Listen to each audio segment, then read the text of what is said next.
Imagine this. February 1959.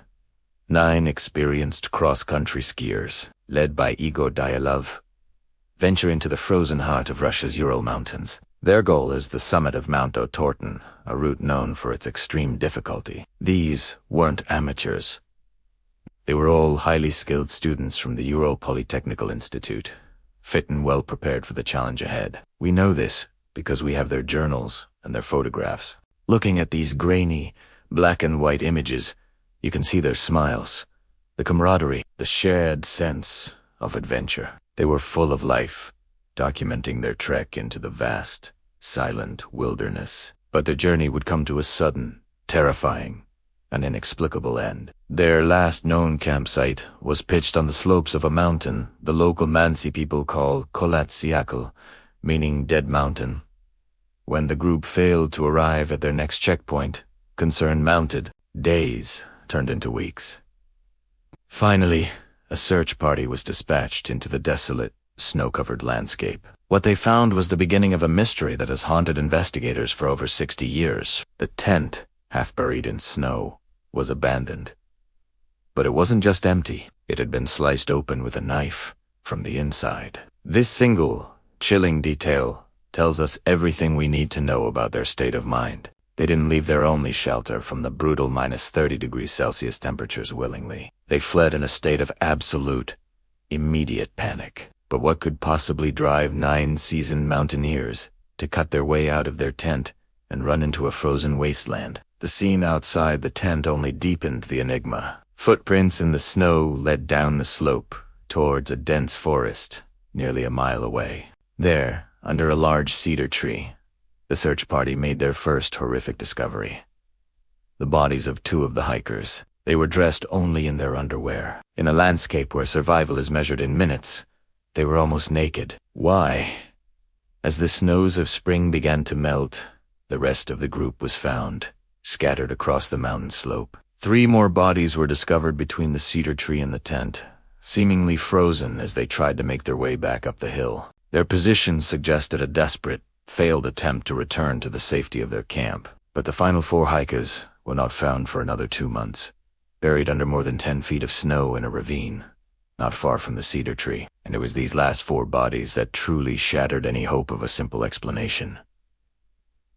The list of anomalies is staggering. 1 hiker had a fractured skull. Another 2 suffered from massive chest fractures, with broken ribs and severe internal bleeding. The doctor who performed the autopsies stated that the force required to cause such injuries was equivalent to being hit by a car. Yet, remarkably, their bodies showed almost no external signs of a struggle.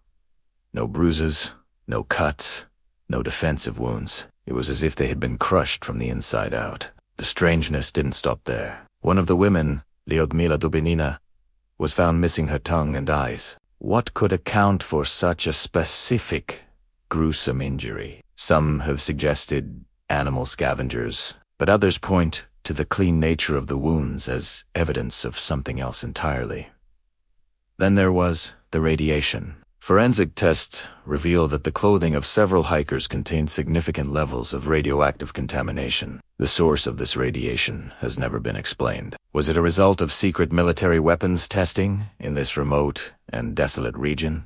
The Soviet government at the time was notoriously secretive about its military activities. There were also bizarre physical changes noted by the search party and morticians. Some of the victims' skin had a strange, orange-tan discoloration. Their hair had reportedly turned gray. Friends and family who identified the bodies were shocked by their aged appearance. It was as if they had experienced decades of stress in just a few terrifying hours. Adding another layer to this mystery are the witness accounts. Other hikers and the local Mansi people reported seeing strange orange spheres or flashes of light in the sky over the northern Urals.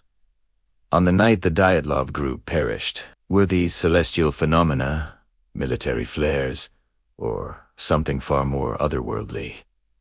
So, what happened on that mountain? Let's look at the leading theories. The official explanation, both then and now, is an avalanche. The theory suggests that a slab of snow slid down onto the tent, forcing the group to cut their way out and flee. However, this explanation has serious flaws. The slope where the tent was pitched was less than 30 degrees, not typically steep enough for an avalanche. There was no evidence of a major snowslide found by the initial search parties. And most importantly, an avalanche simply doesn't explain the massive internal injuries, the missing tongue, or the radiation. Another popular scientific theory is paradoxical undressing. It's a known phenomenon where victims of severe hypothermia become disoriented and, feeling a sensation of burning heat, begin to remove their clothes. This could explain why the first two hikers were found nearly naked. But again, it fails to account for the core mysteries of the case: the blunt force trauma, the radiation, and the decision to flee in the first place.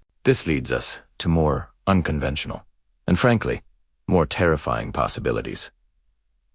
One is the theory of infrasound as a low-frequency sound, below the range of human hearing, that can be generated by specific wind patterns, like those found in mountains. It's been suggested that intense infrasound could induce feelings of nausea, breathlessness, and overwhelming, irrational terror. Could a freak weather event have created a vortex of infrasound that drove the hikers mad, causing them to flee their tent in a blind panic, leading to their eventual demise in the wilderness? It's a plausible, if unproven, explanation for their initial flight. But even this doesn't explain everything. The original Soviet investigation was abruptly closed in May 1959. Its official conclusion was that the hikers had died as a result of an unknown compelling force. All the files were then classified and hidden away in a secret government archive. Why the secrecy? What did the investigators find that was so sensitive it had to be buried for decades? This lack of transparency has only fueled speculation. The Dyatlov Pass Incident remains one of the most compelling, unsolved mysteries of the 20th century. It sits at the perfect intersection of the known and the unknown, where the brutal reality of nature collides with evidence that seems to defy logical explanation. 9 experienced people, faced with some unknown threat, chose to cut their way out of their only shelter and run to their certain deaths in the freezing dark. The evidence they left behind, the crushed ribs, the missing tongue, the radiation, tea-gray hair, demands an answer.